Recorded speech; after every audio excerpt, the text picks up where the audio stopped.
जी, आप सभी लोगों का स्वागत है आपके अपने परिवार फ्यूचर ऑनलाइन क्लासेस सोनपुर में। आज हम इस वीडियो में बिहार बीएड एंट्रेंस एग्जाम 2024 के लिए हिंदी के प्रैक्टिस सेट 1 को लेकर आए हैं, जिसमें महत्वपूर्ण ओरिएंटेड प्रश्न को देखेंगे जो कि आपके एग्जाम के लिए काफी महत्वपूर्ण रहेंगे। और जिस तरह के आपके एग्जाम के जो पैटर्न होते हैं क्वेश्चन पूछने का, ठीक उसी आधार पर यहाँ पर आपको हम प्रश्न कराने वाले हैं। और आपसे निवेदन करते हैं कि अगर आप चैनल पर नए हैं तो चैनल को लाइक शेयर एंड सब्सक्राइब जो है जरूर कर लीजिएगा। ऑलरेडी हमने जो है रीजनिंग और आपके टीएलई का जो है क्लास चल रहे हैं और हिंदी का भी चलेंगे, इसके बाद आपके अंग्रेजी के भी चलेंगे और आपके जो है जीके चलेंगे। तो आप सभी लोगों से निवेदन है वीडियो को अधिक से अधिक share and like and subscribe जो है जरूर करें। चलते हैं प्रश्न के ऊपर। तो यहाँ पर ध्यान दीजिएगा, यहाँ पर जो है आपका सबसे पहले पैसेज पूछा जाता है, जो आपको इस तरह से प्रश्न मिलेंगे। जैसे कि यहाँ पर आप ध्यान दीजिएगा, 1 मिनट, यहाँ पर ध्यान दीजिएगा, जो आपका प्रश्न पूछने का जो तरीका होता है एकदम सेम इसी तरह होता है। जहां पर आपके जो ये पैसेज दिए रहते हैं और ये पैसेज को पढ़कर आपको जो है इससे रिलेटेड 4 प्रश्न को करना रहता है। सबसे पहले इस पैसेज को पढ़िए। यहाँ पर ध्यान दीजिएगा, संसार में 1 मिनट, यहाँ पर ध्यान दीजिएगा कि संसार में 2 अचूक शक्तियां हैं, वाणी और आपके कर्म। यानी समझिएगा, संसार में जो है आपके 2 जो है अचूक शक्तियां है।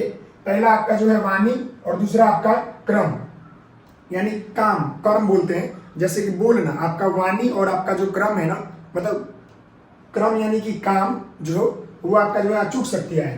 कुछ लोग जो है वचन से संचार की राह दिखाते हैं और कुछ लोग जो है अपने कर्म से और शब्द से और अपने आचरण दोनों की महान शक्तियां है। समझ गए ना? शब्द की महिमा अपार है। विश्व में साहित्य, कला, विज्ञान, शास्त्र सब शब्द शक्ति के प्रतीक प्रमाण है। पर कोड़े, देखिए, पर कोड़े शब्द व्यर्थ होते हैं। जिसका आचरण न हो, कर्म के बिना, वचन व्यवहार के बिना सिद्धांत का कोई जो है सार्थकता नहीं है। ठीक उसी प्रकार देखिएगा, निस्संदेह शब्द शक्ति महान है, पर चिरस्थायी और सनातनी शक्ति को व्यवहार्य। महात्मा गांधी ने इन दोनों की कठिन और अद्भुत साधन की थी। महात्मा जी का संपूर्ण जीवन उनकी दोनों से युक्त था। यानी यहाँ पर जो है महात्मा गांधी जी की बात कर रहा है और बोला गया है कि संसार में 2 अचूक जो है शक्तियां है, पहली आपकी वाणी और दूसरा आपका कर्म है। वही बात बोला गया है। देखिएगा, वे वाणी और व्यवहार में एक थे, जो कहते थे वही करते थे। यही उनकी महानता का रहस्य है। कस्तूरबा बाई उनकी दीदी का नाम था, ने शब्द की अपेक्षा कृति की उपासना की थी, क्योंकि कृति की उत्तम व चिरस्थायी प्रभाव होता है। बा ने कोड़ी शाब्दिक शास्त्रीय सैद्धांतिक शब्दावली नहीं हो सीखी। मैं आपको बताना चाहूंगा, यह थोड़ा जो है काफी लंबा जो है आपका पैसेज दे दिया गया है, बट आपके एग्जाम में केवल छोटा पैसेज मिलता है, तो परेशान नहीं होना, वो चीजों को पढ़ लीजिए, बाकी तो प्रश्न हो जाएंगे। वे तो कर्म की उपासिका थी, उनका विश्वास शब्दों की अपेक्षा कर्मों से था। वे जो कहा करती थी उसे पूरा करती थी। वे रचनात्मक कर्मों को प्रधानता देती थी। इसी के बल पर उन्होंने अपने जीवन में सार्थकता और सफलता प्राप्त की थी। यहाँ पर जो है बेसिकली आपके जो है कर्म और आपके वाणी की बात कर रहा है और महात्मा गांधी और उनकी बीबी कस्तूरबा गांधी से रिलेटेड जो है यहाँ पर बोला गया है कि एक जो थे कर्म और आपकी वाणी दोनों को महत्व देते थे और एक आप जो थे कस्तूरबा गांधी वो आपके केवल कर्मों को ध्यान देते थे, वाणी को नहीं देते थे। उसी के आधार पर यहाँ पर प्रश्न ये पढ़ लिए। अब यहाँ देखिएगा प्रश्न संख्या यहाँ पर 16 नंबर देखिएगा, उपयुक्त अनुच्छेद का सर्वाधिक उपयुक्त जो है शीर्षक होगा। अब बताइएगा, जो अभी हमने यहाँ पर पढ़ा इसका जो है सर्वाधिक उपयुक्त जो है शीर्षक क्या हो सकता है। पहला ऑप्शन देखिएगा, अपनी कार्यकुशलता से, अपनी सेवा भावना से, अपने कर्म एवं वाणी से, प्रत्येक व्यक्ति की मदद करने की भावना से। तो यहाँ पर जो है किसकी बात कर रहा है, यहाँ पर अपने कर्म और अपने वाणी की बात कर रहा है। तो इसका देखिए उपयुक्त अनुच्छेद का सर्वाधिक उपयुक्त शीर्षक अगर देना चाहेंगे तो आप लिख सकते हैं इसका ये वाला, अपनी कार्यकुशलता से। समझ गए ना? तो इस प्रश्न का उत्तर आपका ऑप्शन ए हो जाएगा। अब देखिए, अपनी सेवा भावना से तो होगा नहीं और अपने कर्म एवं वाणी से होगा नहीं, अपने कर्म और वाणी से नहीं। ये जो है सुटेबल इसका जो है क्या हो रहा है, शीर्षक नहीं लग रहा है। इसका सुटेबल शीर्षक जो होगा अपनी कार्यकुशलता से। समझ गए? और ये प्रत्येक व्यक्ति की मदद करके ये भी नहीं होगा। अगले यहाँ पे आपका 17 नंबर प्रश्न देखिएगा कि जगत में साहित्य, कला और विज्ञान शास्त्र क्या है, बताइएगा। शब्द शक्ति के रूप में शब्द शक्ति का ज्ञान कराते हैं, शब्द शक्ति के प्रमाणित रूप में शब्द शक्ति से अलग नहीं है। बताइएगा। यहाँ पर बोला गया है जगत में साहित्य, कला और विज्ञान शास्त्र, तो वही बात यहाँ पर बोला गया था कि देखिएगा ये कहाँ लिखा गया था, बोला गया विश्व में साहित्य, कला, विज्ञान शास्त्र शब्द जो है शब्द शक्ति के प्रतीक प्रमाण है, यानी शब्द शक्ति के प्रतीक प्रमाण है। तो क्या होगा, शब्द शक्ति के रूप में। तो इस प्रश्न का उत्तर क्या होना चाहिए, शब्द शक्ति के प्रमाणिक रूप है, तो इसका आंसर आपका ऑप्शन सी हो जाएगा। यहाँ भी जो है शब्द शक्ति के रूप में नहीं, यहाँ पर क्या बोला गया, देखिए यहाँ पर बोला गया है ना शब्द शक्ति के प्रतीक प्रमाण माने जाते हैं। यहाँ पर विश्व में साहित्य, कला, विज्ञान शास्त्र शब्द जो है शब्द शक्ति के प्रतीक प्रमाण माने जाते हैं। तो यहाँ पर यह हो गया शब्द शक्ति के प्रमाणिक रूप से। तो इस प्रश्न का उत्तर आपका क्या हो जाएगा, ऑप्शन नंबर यहाँ पर सी हो जाएगा। समझ गए, ये जो है आपका 4 नंबर आपके हाथ में रहता है, पैसेज को बेहतर तरीके से पढ़िए और यहाँ पर उत्तर दीजिए। ये 2 प्रश्न क्लियर हो गए। चलिए अगले प्रश्न की बात करते हैं। तो अभी आपने पैसेज पढ़ा है, अब यहाँ देखिएगा प्रश्न संख्या 18 नंबर देखिएगा। ये प्रश्न संख्या 18 नंबर, यहाँ पर बोला गया है कि गांधी जी की महानता यह थी कि, हमने पढ़ा ना कि गांधी जी की महानता यह थी कि वह जो है मतलब जो बोलते थे वही करते थे, कर्म और उनकी वाणी दोनों मधुर थी। वो देखिएगा जो कहते थे वही करते थे, सदैव गरीबों की मदद करते थे, सदैव हिंसा न अपने आप को दूर रखते थे, सदैव सत्य का सहारा लेते थे। बताइए गांधी जी की महानता यह थी कि वे, तो यहाँ पर बताया गया है गांधी जी को लेकर, तो क्या होगा, वह जो है सदैव जो है मतलब कि जो कहते थे वही करते थे। तो इस प्रश्न का उत्तर आपका ये हो जाएगा। बाकी तो ये चारों शब्द सही है, बट कहने का मतलब है यह जो आपका शब्दांत है उसके अनुसार जो है ये सही है। समझ गए ना, ये बातें यहाँ पर लिखा भी गया, देखिएगा जो यहाँ पर जो कहते थे वही करते थे, यही उनकी मानता थी महात्मा गांधी का। यहाँ पर लिखा है ना जो कहते थे वही करते थे। तो इस प्रश्न का उत्तर क्या हो जाएगा, ऑप्शन नंबर आपका ए हो जाएगा। समझ गए ना। अगला यहाँ पर आपका 19 नंबर प्रश्न देखिएगा, शब्द शक्ति की महान होते हुए भी, शब्द शक्ति के महान होते हुए भी व्यवहार की सनातनी शक्ति है, व्यवहार की शक्तिशाली है, व्यवहार भी एक जो है शक्ति के रूप में है, शब्द शक्ति एवं व्यवहार दोनों महान है। बताइए क्या होगा, इस प्रश्न का उत्तर बताइए क्या होगा। तो मैं आपको बता दूं कि शब्द शक्ति के महान होते हुए भी व्यवहार की सनातनी शक्ति है। समझ गए ना। तो इसका आंसर आपका ऑप्शन 1 हो जाएगा। यहाँ पर यह आपने देखा होगा व्यवहार के बारे में यहाँ पर दिया गया था। समझ गए ना, जी हाँ, यहाँ पर दिया था आपको व्यवहार को लेकर। तो इस प्रश्न का उत्तर आपका ए हो जाएगा। तो ये चारों पैसे समझ में आ गया, किन बच्चों को दिक्कत तो नहीं है ना। और आपसे निवेदन करेंगे वीडियो को लाइक शेयर एंड सब्सक्राइब जरूर कीजिएगा। चलिए अगले प्रश्न की बात करते हैं, तो यहाँ पर ध्यान दीजिएगा। आइए हम बात करते हैं, यहाँ पर ध्यान दीजिएगा। बोला गया कि निर्देशक प्रश्न 20 से 24 दिए गए प्रश्नों के प्रत्येक मुहावरे के अर्थ में 4 विकल्प दिए गए हैं और इसमें जो उचित है उसका चयन करें। आपके जो है मुहावरे से 2-3 प्रश्न पूछे जाते हैं। समझ गए ना, मुहावरे से आपके जो है प्रश्न पूछे जाते हैं। जैसे 20 नंबर प्रश्न को देखिएगा, यहाँ पर बोला गया है कि नाक का बाल होना। बताइएगा नाक का बाल होना इस मुहावरे का अर्थ क्या है। यहाँ पर देखिएगा अप्रिय होना, बहुत तंग करना, बहुत नुकसान होना, अनुचित प्रिय होना। बताइए क्या होगा, मतलब नाक का बाल होना कहने का मतलब क्या है। तो बता दें, मैं बताना चाहूंगा कि नाक का बाल होना यानी कि बहुत प्रिय होता है, यानी कि अनुचित प्रिय होना। समझ गए, इस प्रश्न का उत्तर आपका ऑप्शन नंबर यहाँ पर डी हो जाएगा। समझ गए, क्लियर है जी।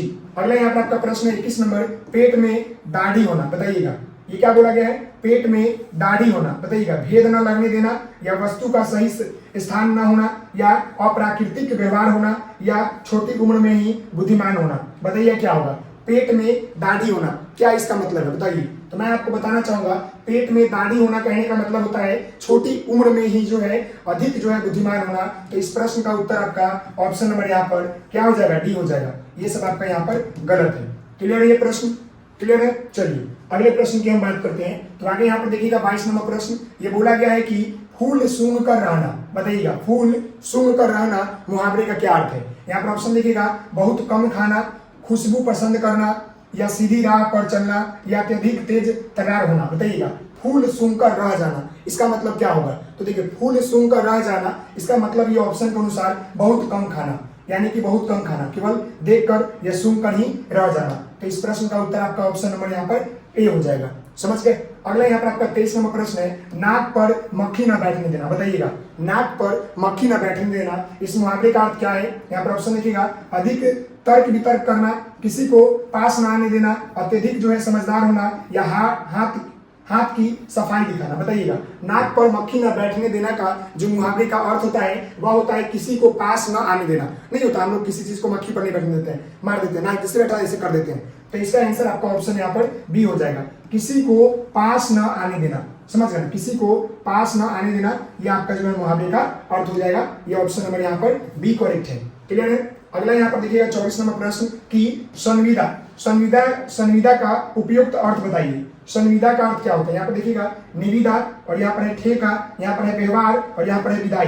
बताइएगा संविदा का अर्थ क्या होगा? आपने बताइए। प्रश्न संख्या ये आपका जो है 24 नंबर है। तो मैं आपको बताना चाहूंगा कि जो आपका संविदा होता है इसका मतलब होता है ठेका, नहीं होता है। हम लोग गाँव में नहीं बोलते हैं कि हमारे मामा जी है संविदा पर काम करते हैं, या हमारे चाचा है वो हमारी संविदा पर काम करते हैं, यानी कि ठेका पर काम करते हैं। तो इस प्रश्न का उत्तर आपका ऑप्शन नंबर यहाँ पर बी हो जाएगा।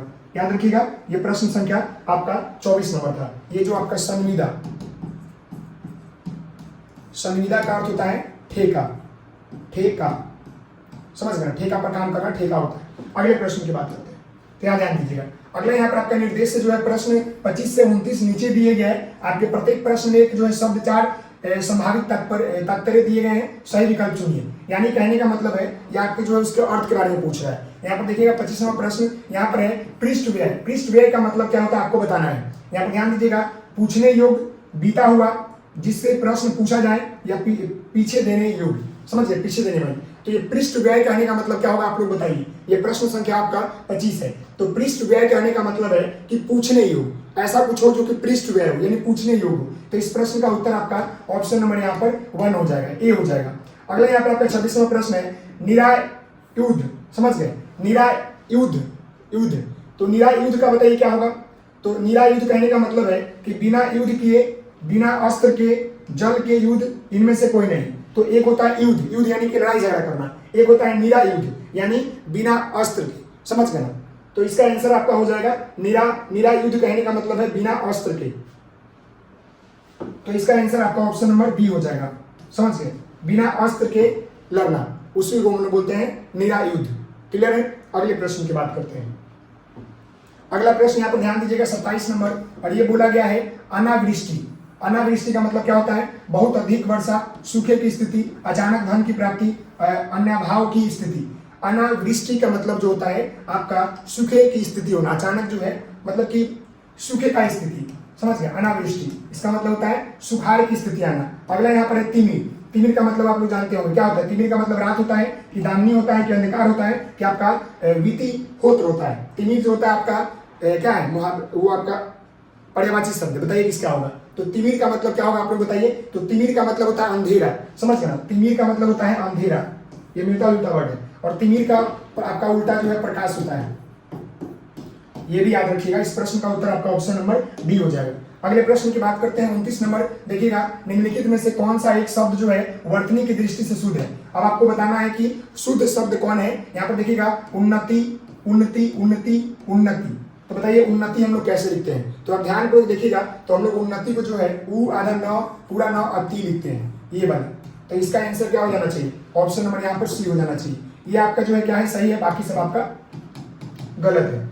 अगला यहाँ पर आपका 30 नंबर और अंतिम प्रश्न है, क्योंकि 15 प्रश्न इस सेट में होंगे आपके। 15 प्रश्न एग्जाम में पूछे जाते हैं, तो उसी सेट के अनुसार चलेंगे। तो यहाँ देखिएगा नीचे लिखे गए पद में किस अलंकार के प्रयोग का आभास हो रहा है। अब ये देखिएगा मुदित महीपति मंदिर आवे, और देखिएगा सेवक सचिव सुमंत बुलावे। तो यहाँ पर देखिएगा मैं आपको बताना चाहूंगा, जब किसी काव्य में क्या होता है, जब कोई शब्द जो है सॉरी जब कोई वर्ण जो है ना बार बार रिपीट होता है ना, तो वो आपका जो होता है क्या होता है, अनुप्रास अलंकार होता है। तो इसका आंसर आपका ऑप्शन नंबर यहाँ पर ए हो जाएगा, अनुप्रास। कैसे देखिएगा, मुद्रित महीपति मंदिर आवे, यानी कहने का मतलब यहाँ पर भी देखिए म है, यहाँ भी म है और यहाँ भी म है, ये बार बार जो है एक वर्ण रिपीट हो रहा है, सुंदरता, काव्य की सुंदरता बढ़ाने में। दूसरा सेवक सचिव सुमंत बुलावे, सेवक सचिव सुमंत, तो देखिएगा इसमें म इसमें स।